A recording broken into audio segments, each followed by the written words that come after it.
أخي المسلم، احرص على نشر هذه المادة، فالدال على الخير كفاعله.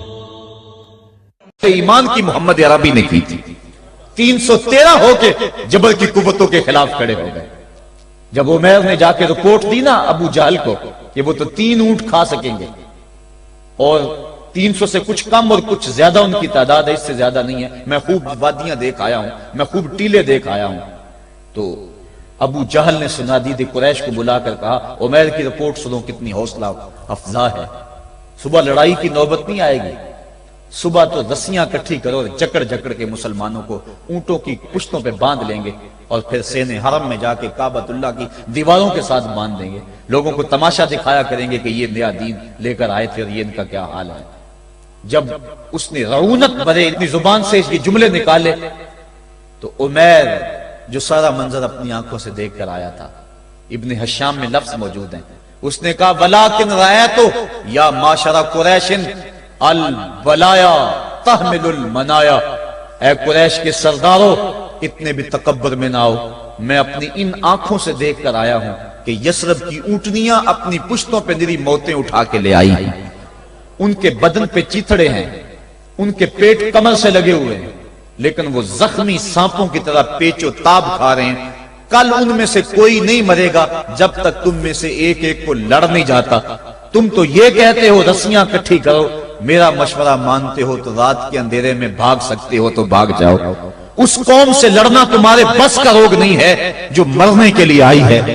اتنی بڑی قوت کو دیکھ کر ان کے سینے میں خوف پیدا نہیں ہوا، بلکہ آپ جانتے ہیں بدر کی تاریخ گواہ ہے کہ 2 گھوڑے تھے. ایک روایت میں صرف ایک گھوڑا تھا، 6 زرہیں تھی، 8 تلواریں تھیں، 70 اونٹ تھے، اور جن کے پاس تلواریں نہیں تھیں انہوں نے کھجوروں کے ڈنڈے توڑ لیے اور ہواؤں میں لہرانے شروع کر دیے. جب یہ ملکوتی قافلہ مدینے سے باہر نکل رہا تھا، دکانوں پہ یہودی عیسائی بیٹھے تھے. انہوں نے کہا مسلمانوں کس بل بوتے پہ جا رہے ہو، کس برتے پہ جا رہے ہو، کون سا آسرا ہے تمہارا، آلات حرب و ضرب تو تمہارے پاس موجود نہیں، اتنی بڑی قوت سے ٹکرانے جا رہے ہو جو کیل کانٹے سے اور اسلحے سے آلات حرب و ضرب سے لیس ہو کے آئی ہے، تم مقابلہ کیسے کر پاؤ گے، کس بل بوتے پہ جا رہے ہو. حضور کملی اوڑے ساتھ ساتھ چل رہے تھے. صحابہ نے اشارہ کر کے کہا نہ تیغ و تیر پر تکیا، نہ خنجر پر نہ بالے پر، بھروسہ ہے تو اس سادی سی کالی کملی والے پر.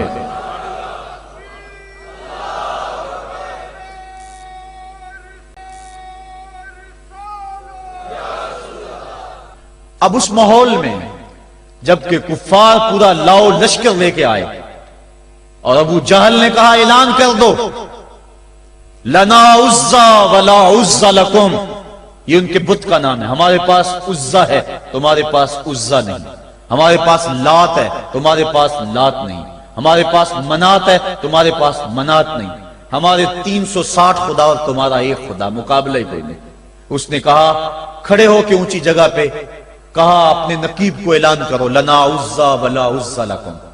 حضور کے کانوں میں آواز پڑی، فرمایا علی تم بھی اونچے ٹیلے پہ کھڑے ہو جاؤ اور تم ان کو جواب میں کہو اللہ مولانا ولا مولا لکم، اللہ ہمارا مولا ہے تمہارا مولا کوئی نہیں ہے. اور پھر حضور نے سجدے میں سر رکھ دیا. سجدہ اتنی بڑی قوت ہے، ہزاروں ایٹم بمبوں کے اندر وہ قوت نہیں ہے جو سجدے کے اندر طاقت رکھ دی. آج دنیا سے ہم ڈر رہے ہیں اس لیے کہ ہمارے سجدے چھن گئے ہیں، ہمارے سجدوں کی آبرو چھن گئی ہے، ہمارے سجدوں میں وہ حرارت اور گرمی نہیں رہی، وہ رقت اور وہ نرمی نہیں رہی. بدر کا میدان ہے، 1000 کا لشکر جرار مقابلے میں ہے اور وہ پورے لاؤ لشکر کے ساتھ ناز و تفاخر کے اندر مسلمانوں کو ملیا میٹ کر دینے کے جذبوں سے دانت پیس رہے ہیں کہ آج مسلمانوں کو کچا چبا دیں گے. مسلمانوں کے ساتھ پاس صرف 8 تلواریں اور ان کے بطن میں کھانے کے لیے کچھ نہیں. جس کھجور کو چوس کے روزہ رکھتے ہیں اسی کھجور کو چوس کے روزہ افطار کرتے ہیں. یہ حالت مسلمانوں کی، بدن پہ چیتھڑے لگے ہوئے کپڑے ہیں، عجیب حالت ہے. پھر کون سا آسرا تھا جو مسلمانوں کے کام آیا؟ مصطفیٰ کریم نے مسجد عریش میں سجدے میں پیشانی جھکا دی. حضرت ابو بکر صدیق رضی اللہ تعالیٰ عنہ فرماتے ہیں میں حضور کے ساتھ تھا، ساری رات مصطفیٰ روتے رہے، آنکھوں میں آنسو ہیں. حضور کی چادر سر انور سے سلٹ کے حضور کے کندھوں پہ آ جاتی، پھر کندھوں سے پشت پہ آ جاتی. میں اٹھا کے حضور علیہ السلام کے سر پہ رکھتا اور کہتا حضور بس کرو. حضور بار بار روتے اور اللہ کی بارگاہ میں سجدے میں سر ڈال کر التجائیں کرتے.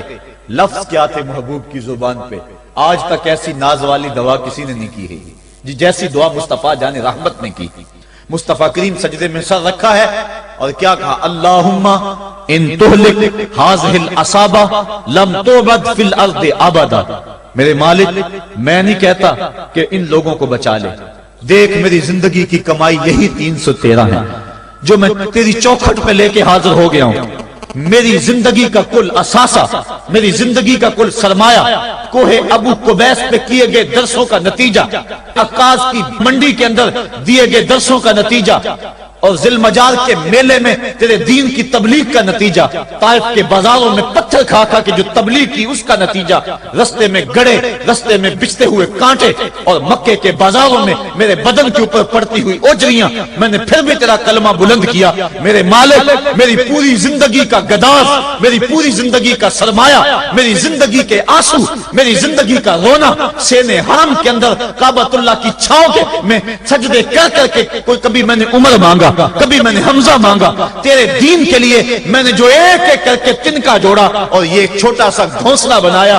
یہ گھونسلہ اب بجلیوں کی زد میں ہے, کفار کی بجلیاں اس گھونسلے کو جلا دینا چاہتی ہیں. میرے مالک میں یہ نہیں کہتا کہ میرا یہ گھونسلہ اور میری یہ مٹھی بھر جماعت اور یہ چند میرے لوگ اور یہ میرا سرمایہ اور اثاثہ, میری پوری زندگی کی کمائی, میری جوانی کا سرمایہ جو میں نے تیرے سامنے لا کے رکھ دیا ہے, میں یہ نہیں کہتا ان کو بچا لے, لیکن میرے مالک اگر یہ نہ رہے تو قیامت تک پھر تجھے بھی خدا کوئی نہیں کہے گا.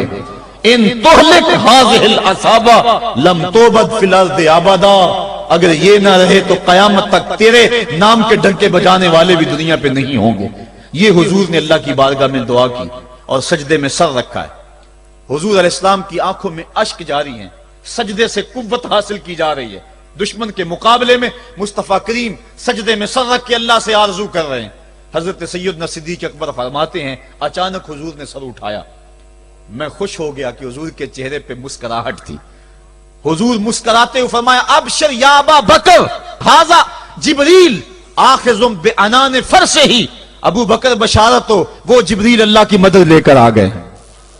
تو یہ سجدے تھے جن سجدوں نے ظالم اور جابر قوتوں کا منہ توڑ کے رکھ دیا.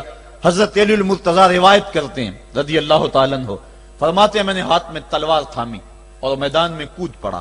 میں نے کئی کافروں کو واصل جہنم کیا, پھر پلٹ کے دیکھا کہ میں حضور کی زیارت کر لوں, لیکن مجھے حضور نظر نہ آئے.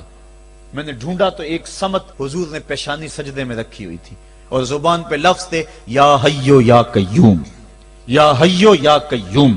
حضور یہ پڑھتے جا رہے تھے, یا حیو یا قیوم کا وظیفہ پڑھتے جا رہے تھے اور سجدے میں پیشانی تھی حضور کی. میں پھر دوبارہ آیا اس سجدے سے جوش لے کر, اس سجدے سے گرمی اور حرارت لے کر, اور پھر دشمن کی صفوں میں کود گیا. میں نے ایک کافر کو واصل جہنم کیا, پھر زیارت کے لیے واپس آیا, دیکھا تو پھر سجدے میں حضور نے سر رکھا ہوا اور یہی کہہ رہے ہیں یا حیو یا قیوم, یا حیو یا قیوم, یا حیو یا قیوم برحمتک استغیث. یہ جملے حضور کی زبان پہ ہیں اور سجدے میں حضور کی پیشانی. میں پھر گیا پھر آیا, کئی بار ایسا ہوا میں کافر کو قتل کرتا پھر آتا, حضور کو سجدے میں دیکھتا. فرمایا پھر حضور نے تلوار تھامی اور مصطفیٰ کریم میدان جنگ میں کود پڑے. لوگ بڑھ چڑھ کے دشمنوں پہ حملہ کرتے تھے, لیکن جو سب سے آگے کافروں کی صفوں میں کود کے حملہ کر رہا تھا وہ آمنہ کا لال محمد مصطفیٰ صلی اللہ علیہ وسلم. تو سجدے سے وہ قوت ملتی ہے, سجدے سے وہ نور اور روشنی ملتی ہے کہ پورے زمانے میں اجالا کیا جا سکتا ہے. آج 56-57 اسلامی ملک دنیا کے سامنے رسوا ہو رہے ہیں اور دنیا کے سامنے سجدہ ریز ہیں, اس لیے کہ وہ ایک خدا کے سامنے سجدہ کرنا بھول گئے ہیں. ایک سجدہ جسے تو گراں سمجھتا ہے 1000 سجدے سے آدمی کو دیتا ہے نجات. آؤ اس کے حضور جھکو, اس کے حضور جھکنے والا کسی کے آگے نہیں جھکتا. سجدہ اس کو قوت دیتا ہے. تو راز کن فکاں ہے, اپنی آنکھوں پر عیاں ہو جا, خودی کا راز نہ ہو جا, خدا کا ترجمہ ہو جا, خودی میں ڈوب جا غافل, یہ سر زندگانی ہے. نکل کر حلقہ شام و سحر سے جاویداں ہو جا, گزر جا بن کے سیل تندرو کوہ بیاباں سے, گلستان راہ میں آئے تو جوئے نغمہ. أخي المسلم احرص على نشر هذه المادة فالدال على الخير كفاعله. حضور نے ارشاد فرمایا الصلاۃ معراج المومنین، نماز مومن کا معراج ہے. تو اس معراج کو حاصل کرو، سرور لو، لطف لو، اس کا قرار پاؤ اور اس کی لذتوں سے سرشار ہو جاؤ. اور 5 نمازیں ادا کرنے کے ساتھ ساتھ نوافل ادا کرنے کی عادت بھی بنا لو، بلکہ سحری کا اٹھنا معمول زندگی بنا لو. ایک روایت میں آتا ہے کہ سحری کے وقت جب بندہ اٹھتا ہے اور اپنی بیوی کو بھی اٹھاتا ہے کہ اللہ کی بندی تو بھی اٹھ اور نماز پڑھ، نوافل پڑھ، لیکن گہری نیند کے نشے میں بیوی نہیں اٹھتی. خیر یہ وضو کرنے چلا جاتا ہے، جب وضو کر کے واپس آتا ہے تو تھوڑا سا پانی چلو میں لے آتا ہے اور اپنی بیوی کے اوپر چھڑک دیتا ہے. تو جب پانی چھڑکا جاتا ہے تو بیوی اٹھ بیٹھتی ہے اور یہ مصلی بچھا کے نماز پڑھنے لگ جاتا ہے اور وہ بھی وضو کرنے چلی جاتی ہے. تھوڑی دیر کے بعد جب وہ وضو کر کے آتی ہے تو وہ بھی مصلی لے کے اس کے ساتھ بچھا لیتی ہے. تو شوہر پہلے نماز پڑھ رہا تھا، اب ساتھ مصلی بچھا کے بیوی بھی نماز پڑھنے لگ جاتی ہے. حدیث میں آتا ہے جب یہ دونوں نماز پڑھ رہے ہوتے ہیں رب مسکرا رہا ہوتا ہے، اپنی شان کے مطابق رب مسکرا رہا ہوتا ہے کہ دیکھو میرے بندے، تنہائی میں جب کوئی نہیں دیکھ رہا مجھے رب مانتے ہیں نا، مجھے حقیقی معبود مانتے ہیں نا، اور میرے حضور سجدہ ریز ہو رہے. پھر کتنی رحمتیں میاں بیوی میں اترتی ہیں کوئی اندازہ ہی نہیں کر سکتا ہے. رب اپنی شان کے مطابق مسکرا رہا ہوتا ہے اور ان پر رحمتوں کا نزول کر رہا ہوتا ہے. تو آؤ 5 گانا نماز شعار زندگی بنا لو اور زندگی میں نماز کو کبھی بھی قضا نہ ہونے دو. وہ بدبخت ہیں جو اللہ کے حضور سجدہ نہیں کیا کرتے، اور وہ خوش نصیب ہے جن کی پیشانیاں سجدوں سے آباد ہیں. قیامت کے دن وہ نور نور چہرے دور سے پہچانے جائیں گے جو نماز کے خوگر ہیں، نماز کے عادی ہیں. آج کی اس مجلس میں میرا دل بھی، میری روح بھی، میری زبان بھی اور میرا رواں رواں آپ سب کے لیے دعا گو ہے، اور آپ سب کے اعضاء ظاہری اور باطنی میرے لیے دعا گو ہوں، اور ہم سب مل کے امت کے لیے دعا گو ہوں. اللہ 5 گانا نماز کی توفیق عطا فرمائے اور ہماری نسلوں میں بھی نماز کا نور باقی رہے. ہماری اولاد میں سے، ہماری نسلوں میں سے کوئی ایک شخص بھی نماز کی دولت سے محروم نہ رہے. یہ سعادت مندی اس کے مقدر میں لکھ دی جائے اور اس کی زندگی کے اندر نماز کو شامل کر دیا جائے. اللہ آپ کو جزائے خیر عطا فرمائے.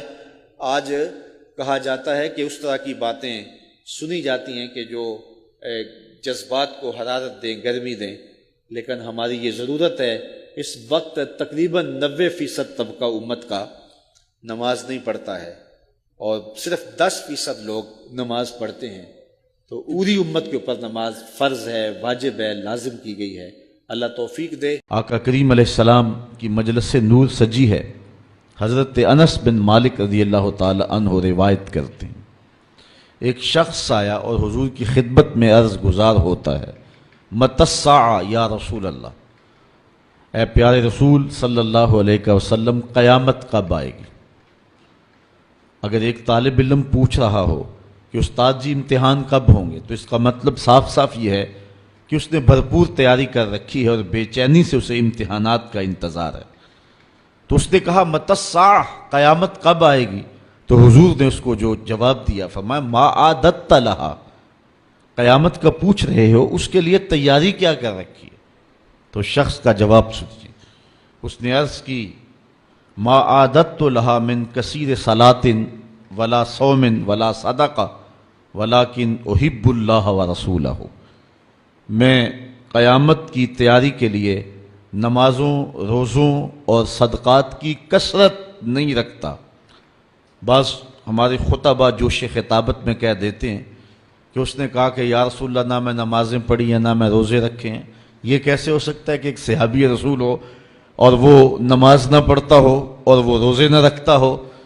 اس نے روزوں اور نمازوں کی کثرت کی نفی کی ہے. لفظ جو حدیث کے ہیں وہ یہ ہیں، اس نے کہا ما عادت لہا من کثیر صلاۃ ولا صوم ولا صدقہ، میرے پاس نمازوں اور روزوں اور صدقے کی کثرت نہیں ہے. اس بات پہ مجھے کوئی تیاری کی صورت میں ناز نہیں ہے کہ میرے پاس بہت ساری نمازوں کا ذخیرہ ہے، صدقات میں نے بہت سارے کیے ہیں، لیکن جو میری تیاری ہے وہ یہ ہے وَلَٰكِنْ أُحِبُّ اللَّهَ وَرَسُولَهُ، میں اللہ اور اس کے رسول سے پیار کرتا ہوں، میری بس یہی تیاری ہے۔ تو اس جواب پر حضور علیہ السلام نے جو ارشاد فرمایا وہ سننے کے قابل ہے۔ آقا کریم علیہ السلام نے ارشاد فرمایا انت مع من احببت، تو جس کے ساتھ محبت کرتا ہے اسی کے ساتھ ہوگا۔ اب حضرت انس بن مالک رضی اللہ تعالی عنہ اپنی رائے دیتے ہیں، فرماتے ہیں فما فرحنا بے قول النبی صلی اللہ علیہ وسلم انت مع من احببت، کہتے ہیں ایمان لانے کے بعد زندگی میں کبھی اتنی خوشی نہیں ہوئی تھی جتنی خوشی اس قول کو سن کے ہوئی کہ حضور علیہ السلام نے فرمایا کہ تم اس کے ساتھ ہوگے جس سے محبت کرتے ہو۔ تو حضرت انس رضی اللہ تعالی عنہ مزید فرماتے ہیں انا احب النبی و ابا بکر و عمر و ارجو ان اکون بحبی ایاہم و ان لم اعمل بمثل اعمالہم، کہتے ہیں میں اللہ کے رسول سے پیار کرتا ہوں، میں حضرت ابو بکر سے پیار کرتا ہوں، میں حضرت عمر سے پیار کرتا ہوں، اور ان کی محبت کی وجہ سے میری خوش نصیبی کہ میں ان لوگوں کے ساتھ ہوں گا، اگرچہ میرے اعمال ان کے اعمال جیسے نہیں ہیں، لیکن حضور کا یہ فرمان تو جس سے پیار کرتا ہے اس کے ساتھ ہوگا۔ فرماتے ہیں کہ پھر ہماری خوشی کی انتہا نہ رہی، اور ایمان لانے کے بعد صحابہ سب سے زیادہ اگر کسی قول پہ خوش ہوئے ہیں، کسی بات پہ بہت زیادہ انہیں فرحت ہوئی ہے تو وہ اس بات پہ فرحت ہوئی ہے کہ حضور نے ارشاد فرمایا انتا مع من احببت، تو اس کے ساتھ ہوگا جس کے ساتھ تو محبت کرتا ہے۔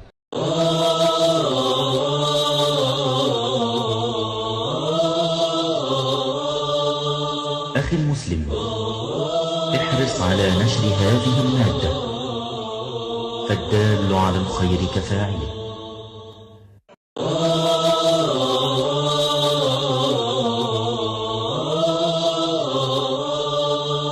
أخي المسلم، احرص على نشر هذه المادة، فالدال على الخير كفاعله.